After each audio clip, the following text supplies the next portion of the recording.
Hey friends! Well, my spring garden is off to a pretty good start. As you can see behind me, I have my corn and my green beans and my potatoes back over in this area. I'll show you a closer look in just a minute, but I wanted to give you a little bit of insight. So here I got my corn growing. So far so good. I did just add some more fertilizer to it and did a thorough water. Doesn't look like any bugs are getting it just yet, so far it's just doing good.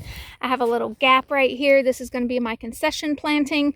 I started my green beans over here, so in about another week or so I'm going to go ahead and plant some more, so that way they don't come up all at the same time. I have been having some grasshopper invaders, which I have had. Let me show you one that's gotten attacked. I can't find any just off the top of my eye. But what I did is I sprayed some Demetrius Earth on it. You can see some of the white powder on some of them still. Right here where I got some white powder on there. And that did really help. And then I had also sprayed some Captain Jack and some neem oil, like a little mix. And that really did help too. So far they're doing pretty well. And I'm excited and just keeping a very close eye on them to make sure that the bugs are not attacking them. But I did fertilize them as well, and it did give them a little bump, and so I'm pretty happy about that. I got a little line of some flowers right here, and those are going to be, I forgot the name of them. There's some blue ones. Let me look at this tag and see if that's it. No, these are zinnias. Some of these are zinnias and some of these are something blue. They're blue something. What are they called? Oh, glory something. And then I have my cucumbers over here. And those are coming up pretty well. I did spray those as well, just to keep an eye on the bugs from attacking them. And my potatoes, I had some that grew pretty well, and then some of them that did not. But I know the mistake that I made.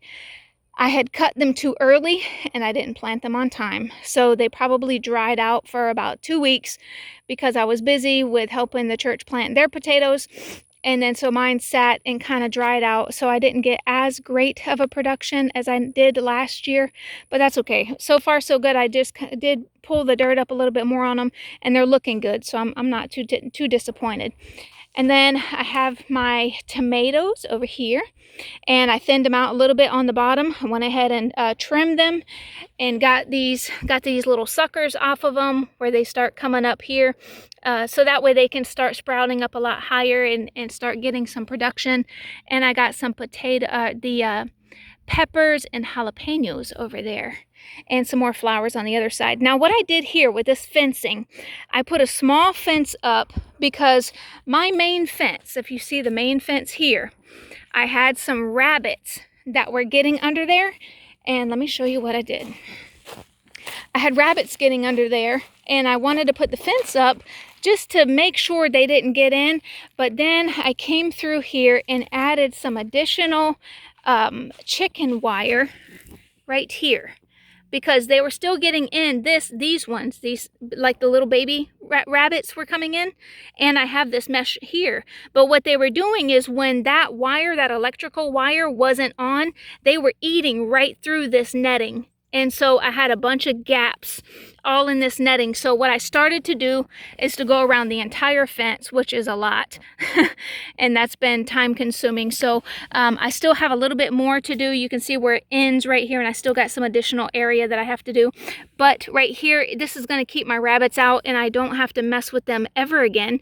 What I really loved about this black netting was that it helped to capture snakes. So when like the racer snakes came in, they would get stuck in here, and then they would get electrocuted with the wire, and then they would die. So I have had very, very little snakes in this garden. So that's what I really liked about the black netting. But when that wire is not working, because the solar, what do they call that? The solar powered wired, I think it got hit by lightning. And it blew it out. So then I had to buy another one. But in the meantime, the rabbits had eaten through the netting, and I had to kind of redo it all over again.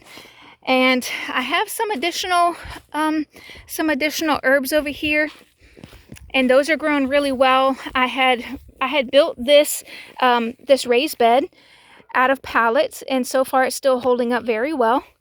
And I had added some cow manure in here, and then some top organic soil for that, so that's been working out great. And with the oregano and the thyme, and so those are growing really great. I just got a mulberry tree, which I'm very excited about, and more herbs, and my blueberries that I had just, matter of fact, this pine bark, the bark of the tree started to fall off because the woodpeckers are chipping it all off.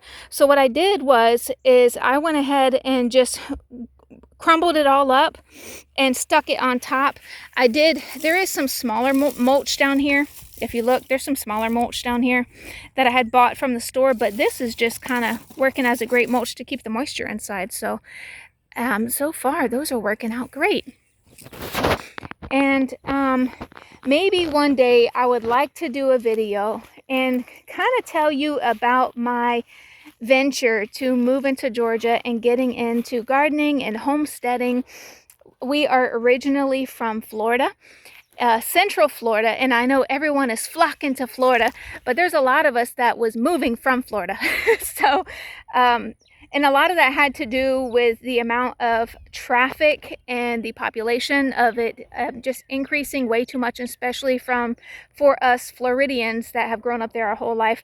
The population has just exploded, and for good reason. You know, I love the politics over there. Ron DeSantis, Grady Judd, you know, all of them are just wonderful, and I wish we had those type of people here.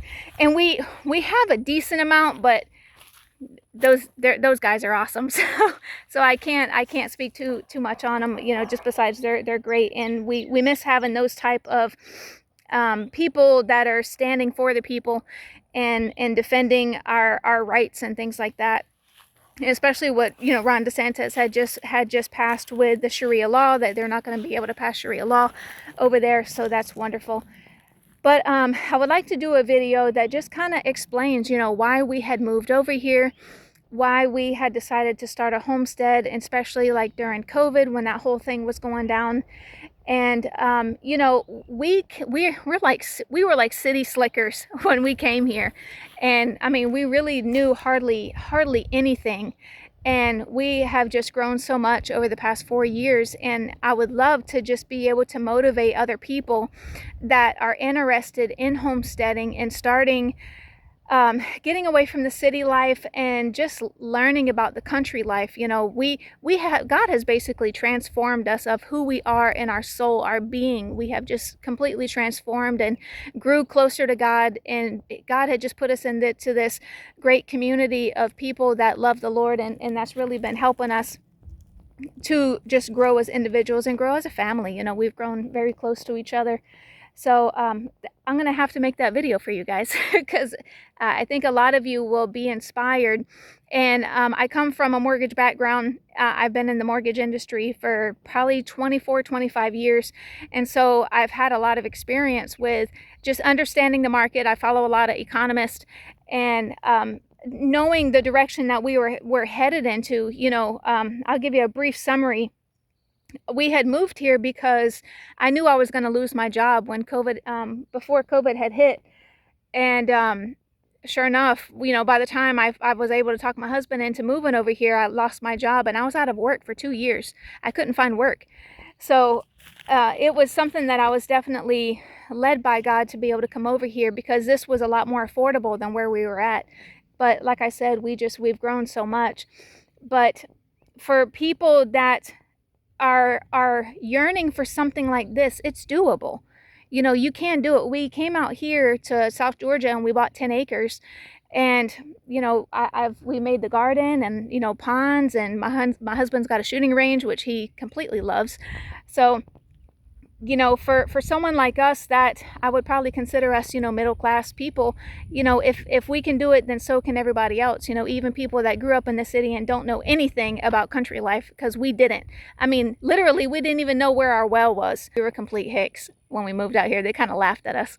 So anyway, I'll have to make that video for you guys soon, where I can actually sit down and do a thorough explanation, and just to kind of motivate you and give you some inspiration to say, you know what, not everybody moves to Florida. A lot of people move away from Florida, away from the city life, and they want to get more into the country. and to build a homestead, and it's completely doable. You can do it.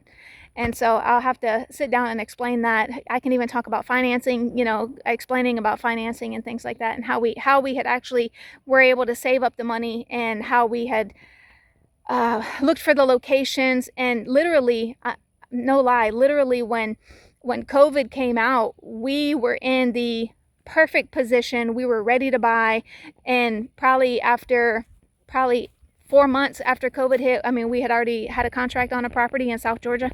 So like I said, it's doable. And I just want to encourage people to don't lose hope and don't lose motivation, because lack of motivation plays a huge part in that, and losing that vision of what people really want to do. You want to detach from just the fast life, and don't move to the country to get into the fast life, because I've noticed a lot of people do that here.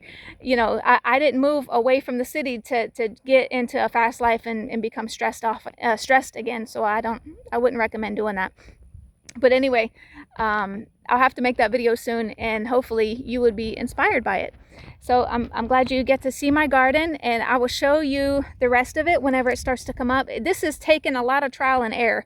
There's a lot of things that I didn't know about gardening when I got into this, and sometimes you have fails, sometimes you have wins, and it's just through a lot of practice. But I'm going to tell you, there's things that you can't say on YouTube.